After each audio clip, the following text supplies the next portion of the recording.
I'm not sure if this is the right sub to post in, but I have a pretty disturbing experience that I would like to share. When I was 13, well, almost 14, I was a pretty messed up kid. I smoked, I drank, I stayed up late, caused trouble around the neighborhood, etc. I had a friend who was 12 named Amanda who would do the same bad shit I did. Anyway, I lived in a neighborhood of apartment buildings. A bit hard to explain, but it was bought by new management, and that came with a new team of security guards. The kids in the neighborhood at the time all played and hung out together. Our ages ranged from 12 to 16, and one particular security guard became a little bit too friendly with us. I never found out his real name, but his nickname was Security Bob. No idea why.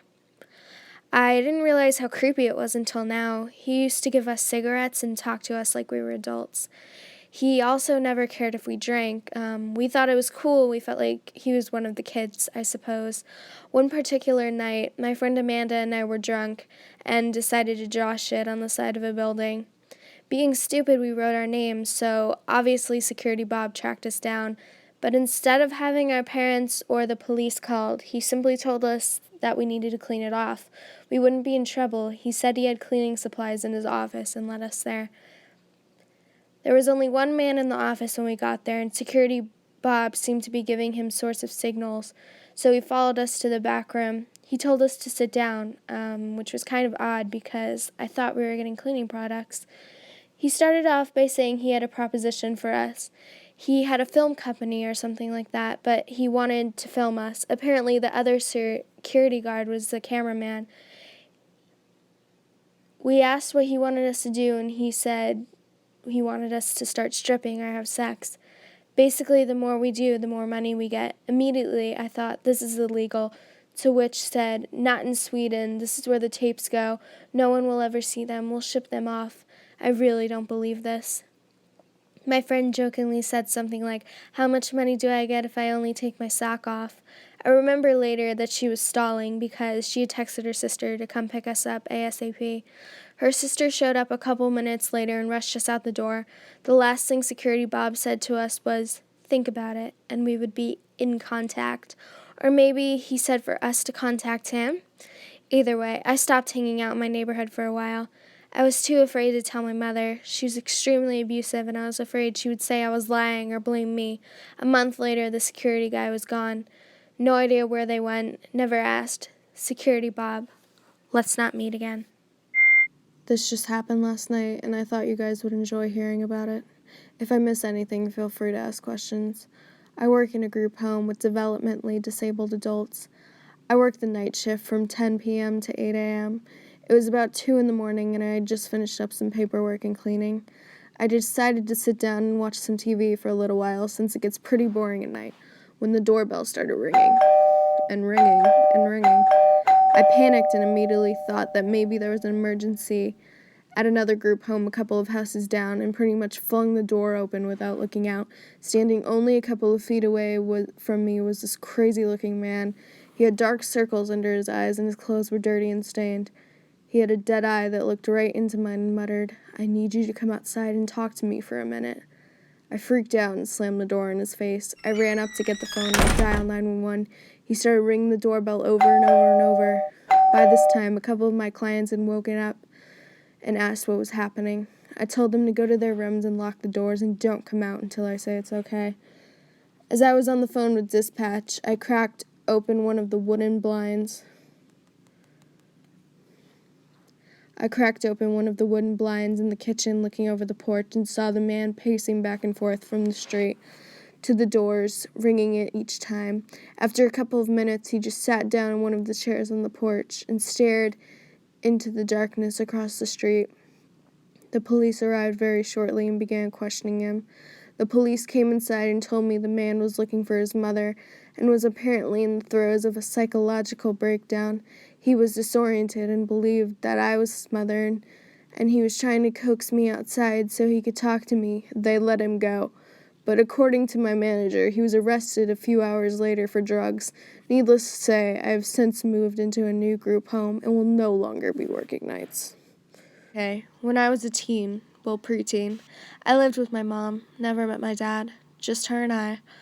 She wasn't the best parent and was more worried about getting drunk, and if not already, or how to get money to get drunk. She had a lot of guys over, and most were creepy. One time I was at the store looking at clothes. To be honest, looking at what I wanted to steal, but that's not important. And saw this guy behind the rack in front of me, just staring and smiling. He was a bit creepy, but I also thought I knew him from somewhere. I just chalked it up to someone my mom's had over and recognized me. It happened a lot. Every time I moved to another rack, he'd move too. I finally realized he had his hands in his pants and was touching himself. Okay, now the stupid young me part.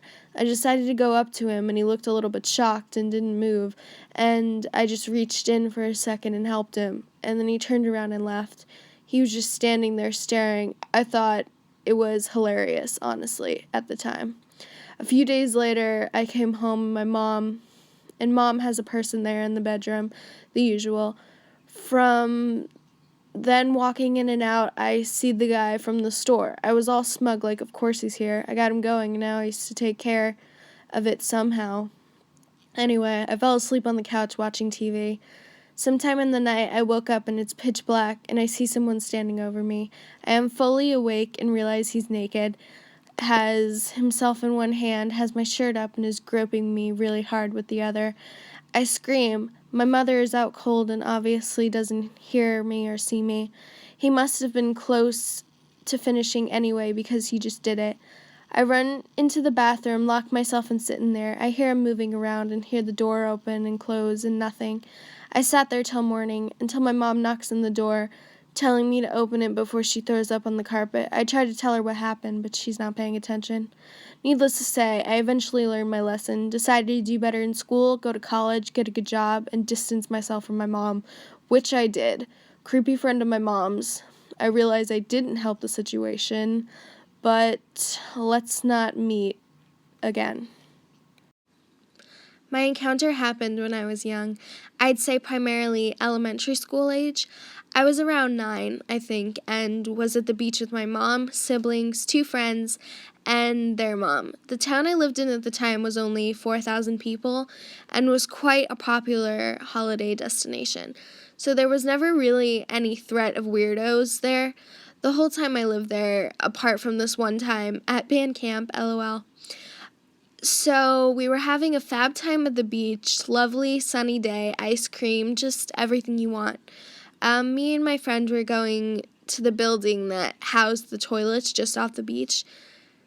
To get to the pissers, you'd have to walk through the car park into the sandy area and see. I remember walking past a white car with a woman inside.